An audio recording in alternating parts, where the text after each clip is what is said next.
লালমোহনে তাকে একজন ধাক্কা দিয়ে সরিয়ে দিয়েছে, সে বলেছে আমি শহীদের পরিবার, আমি একজন আহত, এবং তাকে বলা হয়েছে তো কি হয়েছে।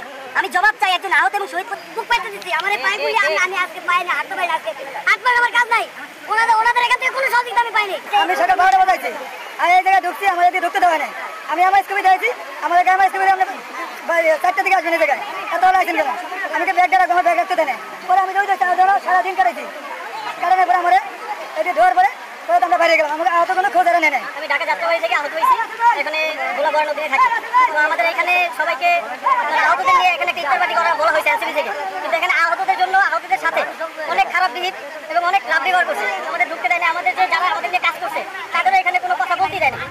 এতক্ষণ যাদের বক্তব্য আপনারা শুনলেন, এদের প্রত্যেকেরই দাবি যে এরা জুলাই আগস্টের যে আন্দোলন গণঅভ্যুত্থান, তো ওখানকার তারা আহতরা।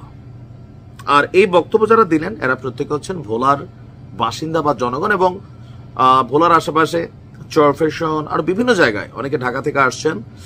গতকালকে একটা প্রোগ্রাম ছিল ভোলাতে, তো আমরা গেল 2 দিন আগে শুনলাম মুগ্ধর ভাই স্নিগ্ধ, যিনি জুলাই ফাউন্ডেশনের খুবই বড় একটা দায়িত্ব ছিলেন, সার্জিসও ছিল, হঠাৎ করে সার্জিস এই জুলাই আগস্টের যে ফাউন্ডেশনের দায়িত্বটা ছাইরা চট করে তিনি রাজনীতিতে ঢুকে গেলেন। তখনই আমরা বলছিলাম যে চেতনার ব্যবসাটা বন্ধ করতে হবে, কারণ এই জাতীয় নাগরিক পার্টির যারা নেতারা আছেন তাদের প্রথম কাজটা ছিল জুলাই আগস্টে যারা আহত হয়েছে, নিহত হয়েছে, ট্রিটমেন্ট, পুনর্বাসন, এদের পরিবারকে 2 বেলা ভাত খাওয়ার ব্যবস্থা করে দেওয়া। কিন্তু এদের পরিবারের ব্যবস্থা হোক না হোক, রাজনৈতিক দল করে নিজেদের আগামী কয়েক প্রজন্মের পরিবারকে ভাত খাওয়ানোর ব্যবস্থা সার্জিসদের হয়ে গেছে। স্বাভাবিকভাবে যারা এই আন্দোলনগুলোতে শ্রম দিল, শারীরিকভাবে অঙ্গহানি হলো, তাদের অনেকেরই বক্তব্য শুনলেন যে টাকা পয়সা পায় নাই কেন। স্নিগ্ধ বলল যে ফাউন্ডেশনের ফান্ড শেষ, আর 2-4 কোটি টাকা আছে। এই টাকা গেল কই? সারা বাংলাদেশে কয়জন পাইল? আমরা কি এগুলোর স্পষ্ট কোনো ডাটা পাইলাম, নাকি বন্যার টাকার মধ্যে গেল গা আসলে? কারণ আমি তো কুমিল্লার ছেলে, আমার এলাকায় ইতিহাসের স্মরণকালের ভয়াবহ বন্যা হয়েছে। আমার এলাকায় কয়জন এই বাড়িঘর পাইছে বৈষম্য বিরোধী আন্দোলনের তৎকালীন নাহিদ, সার্জিস, হাসনাদের হাতে, নাহিদ ছিল না, হাসনাদ সার্জিসের হাতে পাবলিক যে টাকা দিছে। এখনো যখন আমরা এই বক্তব্যগুলো শুনি, হয়তো আজকে আমরা শুনবো আহত লীগ অথবা উপদেষ্টা পদ চায়, এদেরকে বিভিন্নভাবে ট্যাগ দেওয়া হচ্ছে। আপনারা এসি রুমে বৈশা বৈশা বিরিয়ানি খাচ্ছেন, মানে মিঠাই খাচ্ছেন, মন্ডা খাচ্ছেন, আর এই ছেলেগুলো রাস্তায় হাঁটছে।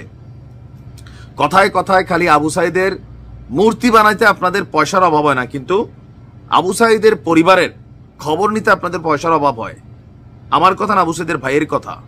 এরকম আবার আরেকজন শহীদের মায়ের কথা, যে নাহিদের সাথে জড়াই ধরে বলছিল আমি আপনার ছেড়ে, এরপরে ফোনটা দিলে কেউই আর ধরে না।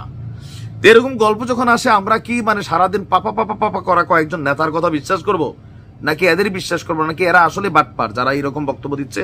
ভিডিওর প্রথমে যাদেরকে দেখাইলাম, কোন মানে কে সঠিক? পারসেপশন বলে এরা সঠিক। এদেরকে যেখানে ব্যবহারের দরকার এগুলা করা হচ্ছে, সামনে এনে দাঁড়া করায় দেওয়া হচ্ছে ওয়ারিয়ার্স অফ জুলাই। বাস্তবে এসব ওয়ারিয়ার রে পোষে না এরা কেউ। এগুলো তো এদেরই বক্তব্য, তাই না?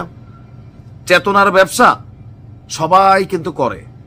জুলাই আগস্টের মালিকানার দায়িত্ব নিছেন, এদের পুনর্বাসন, চিকিৎসা, এগুলোর তো নেওয়া দরকার, সম্মানের জায়গাটা দেওয়া দরকার। এখন হইতে পারে আবু সাইদের পরিবার হয়তো আওয়ামী লীগের পক্ষে কথা বলছে, কারণ আবু সাইদের পরিবার তো ডাইরেক্ট বলছে এদের বক্তব্য প্রত্যেকটা নেতার বিরুদ্ধে। তাহলে আমরা মানে এই তরুণদের কাছ থেকে আমরা আশা করি অনেক বড় কিছু, বাট ইজ ইট পসিবল? যখন আইসা এই জুলাই আগস্টের পোলাপাইন এই ধরনের কথা বলে, চেয়ার পায় না, যখন পরিচয় দিছে যে আমি জুলাই আগস্টের আহত যোদ্ধা, তো কি আসলে কিন্তু তো কি?